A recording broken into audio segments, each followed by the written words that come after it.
আসসালামু আলাইকুম ওয়া রাহমাতুল্লাহি ওয়া বারাকাতুহু। সমস্ত প্রশংসা আল্লাহ তাআলার জন্য, যিনি আমাদেরকে ইসলামের মতো দৌলত দিয়ে আমাদেরকে সম্মানিত করেছেন।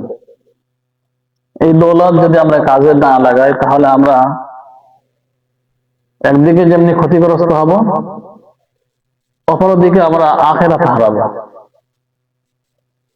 কারণ ইসলামকে আল্লাহ তাআলা দিয়েছেন আমাদের উভয় জাহানের সফলতা এবং কামিয়াবির জন্য।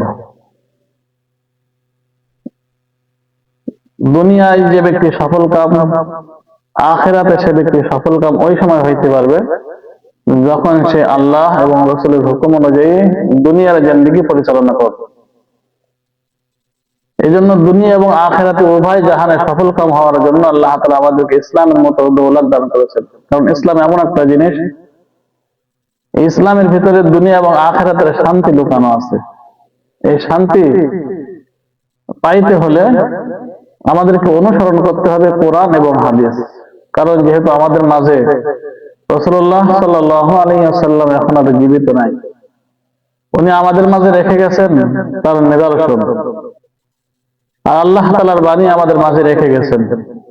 এই জন্য এই দুইটা জিনিস যখন আমরা পদঙ্গ অনুসরণ করব, তখন আমরা দুনিয়া এবং আখিরাতে সফলকাম হইতে পারব।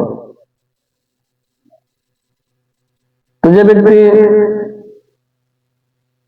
ঋণ মুক্তির জন্য মানুষের দ্বারে দ্বারে ঘুরে, অনেক আছে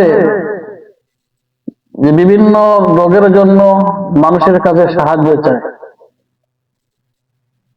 তো এই সম্পর্কে আল্লাহ তাআলা কোরআন ও কারিমের ভিতরে বিভিন্ন আয়াত, হাদিসের ভিতরে রাসূলুল্লাহ সাল্লাল্লাহু আলাইহি ওয়াসাল্লাম বিভিন্ন দোয়া আমাদেরকে শিখাই দিয়েছে।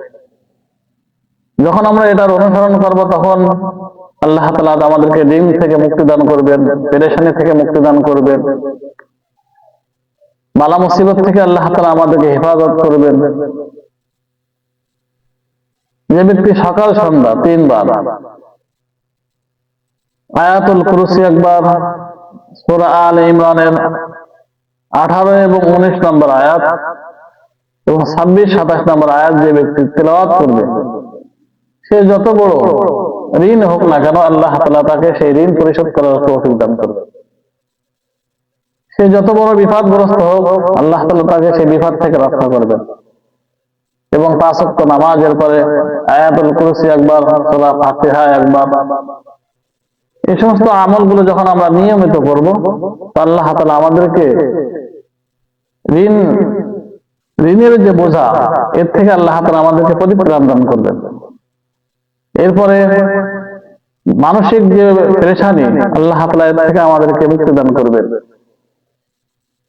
এরপরে বিভিন্ন অসুস্থতা, রোগ মুক্তির জন্য আমরা বিভিন্ন জায়গায় ছুটি, অথচ এই আয়াতগুলি তার নিদর্শন। কারণ সূরা ফাতিহাকে শিফা বলা হয়, অর্থাৎ সমস্ত রোগের শিফা।